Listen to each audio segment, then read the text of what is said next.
Bienvenue sur une nouvelle vidéo tuto peinture décor pour le jeu Star Wars Légion.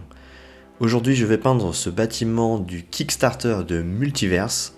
Donc c'est une impression 3D qui va être peint dans cette vidéo. Je vais vous montrer toutes les étapes de la préparation jusqu'à la finition, bien sûr avec un gros passage en peinture pour rendre cet aspect de pierre claire avec cet effet de bronze oxydé et toute la végétation qui feront en sorte que ce bâtiment sera vraiment très joli pour vos tables de jeu. Je vais vous montrer encore une fois des méthodes simples et efficaces. Allez, c'est parti. Concernant la préparation et l'assemblage de ce décor, l'impression se fait en plusieurs pièces, donc il va y avoir des petites attaches qui va vous servir à fixer des pièces à votre décor pour vous faciliter le rangement. Après, je pense que optionnellement il est peut-être mieux finalement de tout coller, au moins vous êtes tranquille. Donc je vais coller avec de la super glue les pièces, comme par exemple la devanture de porte. Celle qui se trouve au-dessus, qui permet de faire cette petite arche au-dessus de la porte, donc qui va être assemblée avec cette colle, et je vais faire pareil pour le haut du toit qui est en deux parties que je vais coller ensemble. Par contre je vais attendre plus tard pour coller en fait le toit avec le support principal. Je vais utiliser un outil, un porte-outil pour faire les finitions, pour ébarber un petit peu en ponçant légèrement les petits filaments, les petits défauts d'impression. Donc c'est très minime, hein. L'objectif c'est vraiment de dégrossir au maximum vraiment les gros défauts, les passages voilà, où vous avez vraiment votre fil qui est vraiment apparent, juste histoire de faire quelque chose de propre. Et puis pour la toiture, un petit coup de ponçage avant d'appliquer une sorte de mastic pour camoufler. Donc moi j'utilise de l'enduit de lissage, hein, c'est pas très cher, mais vous pouvez utiliser sinon du mastic que je viens tapoter avec un essuie-tout et attendre que le tout sèche pour pouvoir ensuite, après séchage, poncer. L'objectif c'est de rendre la surface plane et que ça soit esthétique.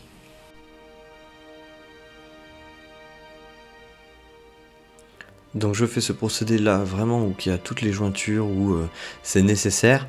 Donc honnêtement j'ai juste fait sur la partie du toit, le petit toit, et puis sur l'arche qui se trouve au-dessus de la porte. Le reste de la structure est franchement de très bonne facture, et voilà, un petit coup de ponçage, tout rentre dans l'ordre et la finition devient optimale. Et maintenant on peut passer à l'étape de la peinture. Donc j'ai sous-couché cet élément de décor avec une peinture de chez Action, une peinture bas de gamme mat qui fonctionne très très bien. L'objectif c'est de sous-coucher et de préparer voilà, l'accroche pour cette couche de peinture qui va être suffisamment pâteuse pour cacher les pores en fait liés au filament de l'impression 3D. Donc j'ai mélangé du blanc et du marron. Ce mélange me permet d'avoir une bonne couche de base, une bonne approche pour accentuer vraiment cet effet pierre que je veux donner. Donc c'est la couleur qui m'a servi de faire les premières nuances. La technique du tapotage avec un gros pinceau permet vraiment d'éviter de laisser apparaître voilà, ces effets de filament. Donc on tapote vraiment partout, et puis je mets une bonne couche aussi là aussi où j'ai envie de cacher ce côté stri de l'impression 3D. Donc j'insiste à en mettre bien partout. Alors s'il y a des petits manques, c'est pas grave, vous pouvez revenir après.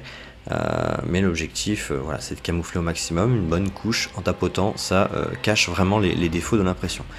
Donc là je vais faire un petit brossage en blanc. Ça va permettre de faire un premier éclaircissement. On viendra renuancer derrière avec des différentes techniques, mais ça va permettre de générer en fait un léger dégradé naturel. Vous pouvez vraiment faire ce brossage sur toute la partie pierre Donc insistez bien, donc c'est un brossage à peu près à sec, hein, c'est pas à 100% à sec, c'est juste ce qu'il faut en fait finalement pour avoir cette nuance de foncé dans les creux et de clair en surface. Donc je fais ça vraiment partout sur la pierre, j'insiste bien, ça va vraiment me permettre de faire une bonne base pour les différents ancrages et nuances de la pierre qui seront appliqués juste après.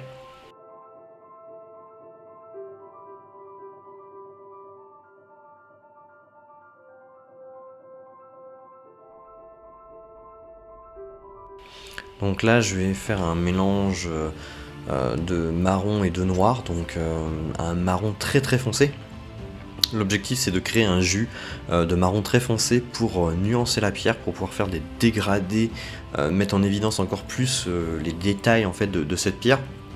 Vraiment faire des ombrages, des effets sympas un petit peu vieille pierre, donc un jus voilà, dilué à l'eau. L'objectif c'est vraiment que ça soit assez fluide pour qu'on puisse ensuite appliquer ça et essuyer derrière avec de l'essuie-tout. Ça va créer voilà, un dégradé, ça va faire un vieillissement et on va faire des passages irréguliers un peu partout. On essuie grossièrement ou un peu moins grossier certaines zones. Voilà, on va nuancer cette pierre naturellement avec l'impression 3D. Va faire en sorte voilà, de mettre en évidence cette peinture. Si bien sûr on n'avait pas fait un travail en amont de grosse épaisseur en tapotage, et ben cet ancrage se serait vu vraiment dans les creux des filaments et ça aurait pas fait très joli, alors qu'avec la préparation qu'on avait fait juste avant, c'est possible voilà, de faire cet effet de jus, de nuance et d'ancrage sur cette roche. Donc voilà, j'en passe un peu partout, au pinceau, on vient même dégrader avec un peu plus d'eau à certains endroits, on essuie, c'est important d'essuyer pour vraiment faire en sorte que ça soit foncé dans les creux et assez clair vraiment en surface. Et puis le marron est la meilleure peinture, ce marron foncé est vraiment la meilleure peinture pour vraiment nuancer cette couleur de pierre. Si vous avez fait juste noir, ça aurait été un petit peu moins naturel, donc c'est pour ça qu'il faut garder quand même des couleurs un peu naturelles. Donc là je fais pareil des jus un petit peu moins on va dire prononcés, hein, c'est-à-dire que ça va être vraiment situé à certaines zones avec un marron très dilué. Voilà, je nuance à certaines zones. L'objectif c'est voilà, de rajouter un petit peu de contraste, de couleur à cette pierre. Parce que comme vous le savez dans la nature, la pierre n'a pas la même couleur partout. C'est rempli en fait finalement de nuances. Hein. Une pierre même calcaire, il y a des taches un petit peu de différentes couleurs. On n'hésite pas aussi à repasser du noir s'il faut, ou à mélanger un petit peu plus de marron et de noir. Voilà, faites des dégradés, n'hésitez pas. Moi je sais que je reviens des fois à remettre un petit peu de marron, je réajuste, je remets un petit peu de noir, je réajuste. Enfin voilà, tant que vous essuyez derrière, vous pouvez vous amuser vraiment à faire des dégradés très intéressants, à faire des nuances. Et puis de toute façon, après séchage, ça fera un rendu vraiment top. Mais encore une fois, je vous dis, tapoter avec de l'essuie-tout, estamper un petit peu, étaler, essuyer, faites des dégradés assez naturels. Mais rien qu'avec l'essuie-tout déjà ça s'estompe très bien et ça fait un rendu très joli. Alors bien sûr on n'oublie pas aussi la pierre qui se trouve au niveau du dôme, c'est assez important. Et on finit avec une autre couleur, là une couleur un peu ocre, donc un jaune ocre qui va être appliqué pareil un petit peu en nuancé, un petit peu à droite à gauche. Alors c'est la couleur qu'on utilisera le moins, on met plus de noir et de marron vraiment homogènement partout.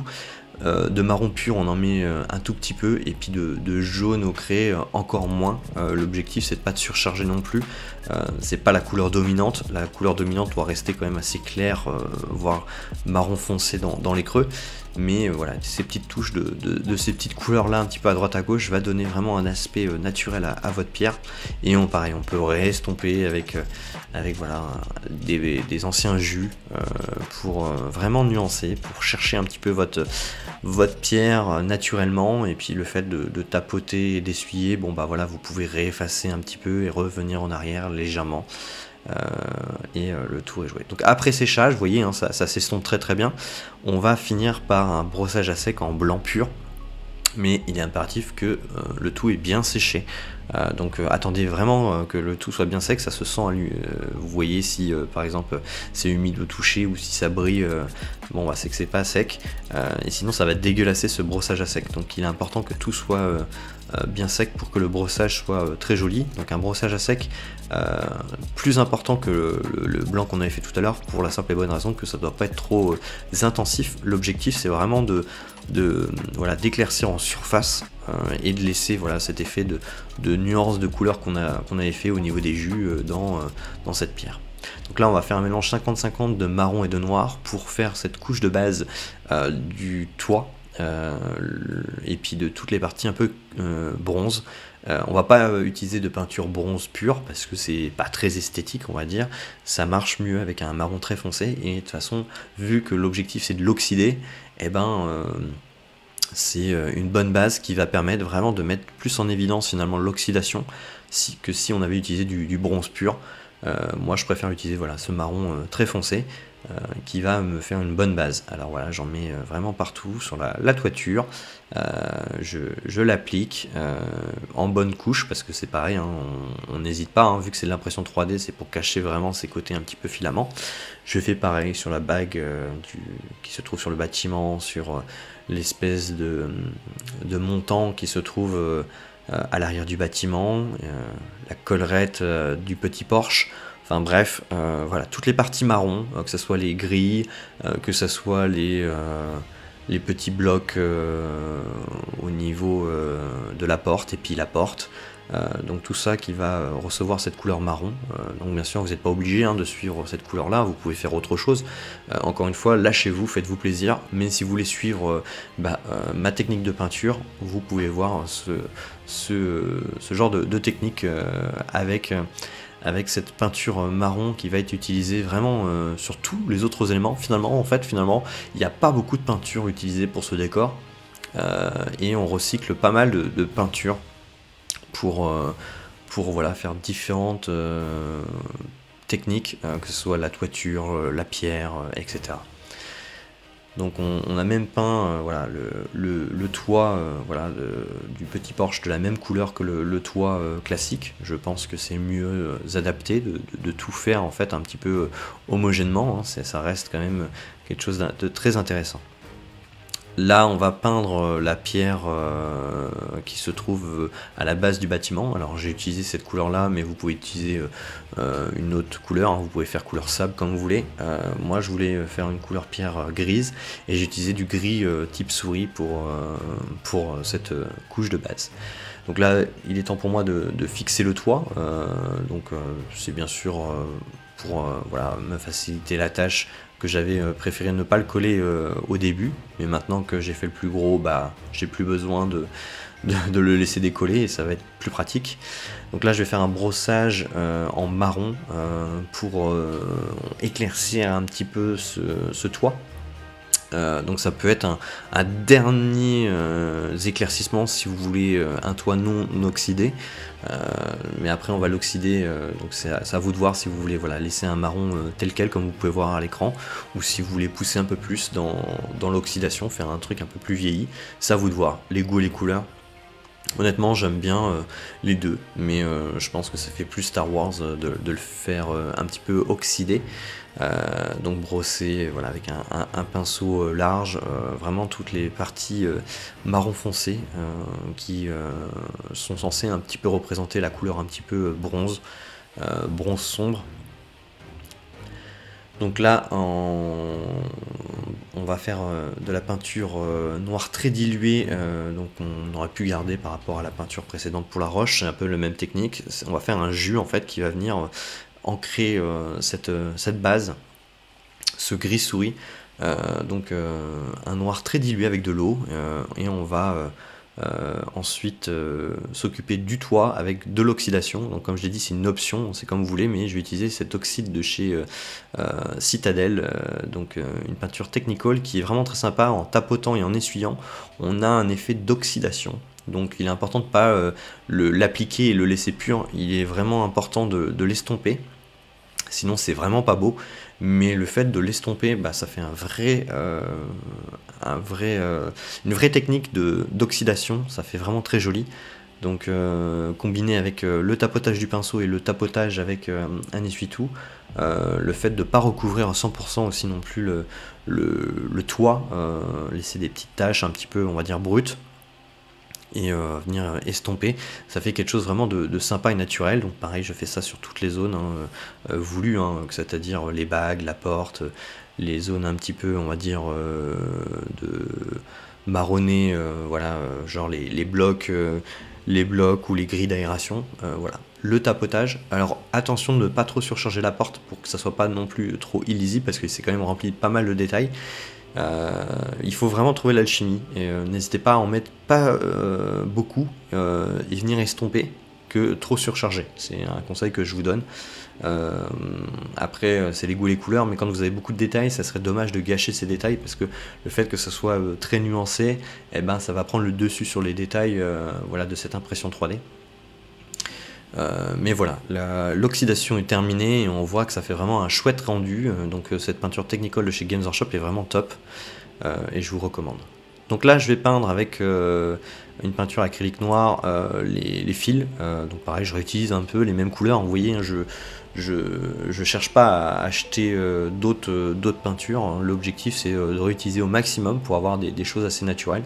Et le câble, j'ai décidé de vouloir le faire en noir, mais bon, après vous pouvez le faire en n'importe quelle couleur, en métallique ou autre, c'est comme vous voulez. Je vais utiliser de la peinture acrylique blanche pour faire le petit fanion. Alors j'avais peint en noir l'intérieur avec la même peinture que le câble, mais là je vais faire le contour du fanion en blanc, mais vous pouvez utiliser n'importe quelle couleur, hein, c'est à vous de voir. Je vais utiliser une peinture métallique, donc là c'est une peinture métallique de chez Games Workshop, mais bon, après vous pouvez prendre n'importe quel type de peinture métallique. Vous pouvez même très bien le laisser en noir, c'est comme vous voulez, ou même en marron très clair, c'est juste pour faire le petit haut du fanion. Donc là je vais prendre des petites peintures en vert, rouge et bleu, juste pour faire les petits boutons au niveau du bloc, au niveau de la porte, et puis le rendu sera tel quel, et c'est des petits détails, mais c'est très joli.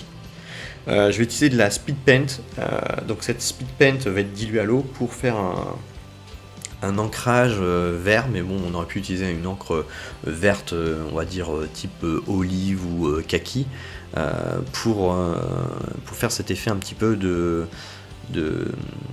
d'humidité à cette roche, le fait de donner un petit peu de côté un peu de moisissure ou de mousse, en appliquant, voilà, un petit jus très dilué à certains endroits sur la pierre, et surtout là où en fait finalement l'eau pourrait ruisseler, comme les vieilles églises, ce genre de choses. Donc c'est-à-dire voilà, les intersections entre les roches, par exemple entre le porche et puis le bâtiment, ou au niveau de la base du bas du bâtiment, au niveau de la pierre, en dessous des moulures, voilà, comme vous pouvez voir, hein, facilement dans les monuments, les vieux monuments, voilà, l'eau qui ruisselle et qui apporte un petit peu de verdure, on va dire naturelle, de mousse sur la roche. Bah, on essaye d'imiter ça, de remettre ça un petit peu en avant. Les petits détails font les grandes choses sur les décors, et ce genre de petits détails, c'est assez important.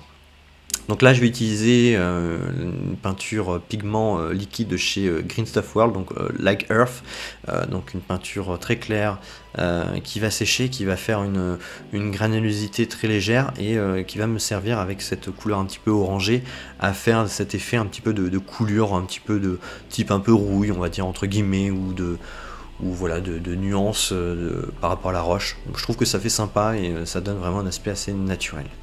Donc là, avec de la peinture acrylique blanche, je vais faire un brossage à sec sur la pierre grise, qui est devenue un petit peu verdâtre, juste pour faire cet éclaircissement final. Donc bien sûr, comme j'ai pas beaucoup travaillé la pierre de base, on voit quand même assez les passages des filaments, mais c'est pas grave, parce que je sais qu'après derrière, voilà, je vais faire cette étape, les finitions, c'est-à-dire apporter un petit peu de verdure. Donc si vous vouliez pas mettre de verdure, il était important quand même de couvrir un peu plus la peinture, la même technique finalement que j'ai fait au niveau du bâtiment en général, mais le reproduire sur la vraie base, sauf que je ne l'ai pas fait parce que je savais que j'allais mettre du flocage et je voulais pas dépenser de la peinture inutilement en la surchargeant. Donc voilà, avec un petit peu de super glue, je mets du flocage de chez Army Painter, donc c'est un flocage sur de bois couleur vert, qui va être très sympa, qui va donner un petit peu de végétation à cette base de mon bâtiment. Donc je viens saupoudrer.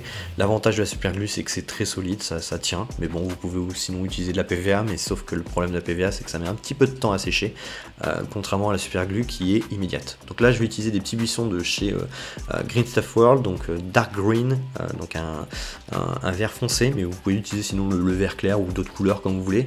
Je vais m'amuser en fait à faire des petits buissons, voilà, autour de certains éléments du bâtiment, au niveau de la base ou au niveau du porche, et puis je viens camoufler là au niveau de la super glue un petit peu de flocage, et une fois que c'est sec, je coupe les petites pattes et puis le tour est joué. Donc voilà, ce foliaire là que je vais mettre, qui va être assez sympa, je vais essayer de le faire grapper un petit peu, mais je trouve que c'est sympa parce que ça apporte vraiment un côté naturel, un petit peu de verdure, et ça se marie très très bien sur ce bâtiment là, donc c'est très joli. Donc là je viens finir avec une autre finition, je vais accentuer un peu plus ce côté végétation avec du flocage mousse très clair, que je vais superposer avec l'autre flocage qui est sur de bois. Donc le mélange des deux va donner du volume, de la texture et de la couleur, pour que vous ayez une finition vraiment très jolie. Il est important de mélanger un petit peu les couleurs et les volumes, pour que vos décors soient les plus réalistes possibles. Voilà, la finition est terminée, la peinture est finie, le montage était relativement simple. Vous avez toutes les infos possibles dans cette vidéo pour réaliser ce type de décor avec des méthodes simples et efficaces. On voit vraiment que en se rapprochant au maximum que c'est vraiment une impression 3D, sinon ça se voit pratiquement pas, et tout ça avec des techniques sans aérographe, juste avec voilà, un petit coup de patte, des pinceaux, des petites techniques. On embellit voilà, ce joli décor de chez Multiverse Gaming, donc bravo à eux d'ailleurs pour ce joli décor. J'ai hâte d'en avoir d'autres et de pouvoir en peindre d'autres, mais j'espère surtout que cette vidéo vous a plu et vous a permis aussi de vous donner des inspirations pour vos futurs décors. En tout cas moi je trouve que ce décor Star Wars Legion est magnifique et cette couleur est vraiment adaptée pour une table de jeu. J'imagine bien par exemple un Faucon Millennium juste à côté avec d'autres bâtiments dans ce thème, donc on pourrait se retrouver à Star Wars Galaxy rien qu'en miniature. Bref, n'hésitez pas du coup si vous avez aimé cette vidéo à liker, partager, commenter, à nous rejoindre sur Facebook, vous abonner à la chaîne YouTube, n'hésitez pas à lâcher un petit pourboire sur le Tipeee si vous aimez mon travail et nous soutenir. Et quant à moi, j'ai plus qu'une chose à vous souhaiter, bon décor, bon modélisme, bon jeu, et à bientôt.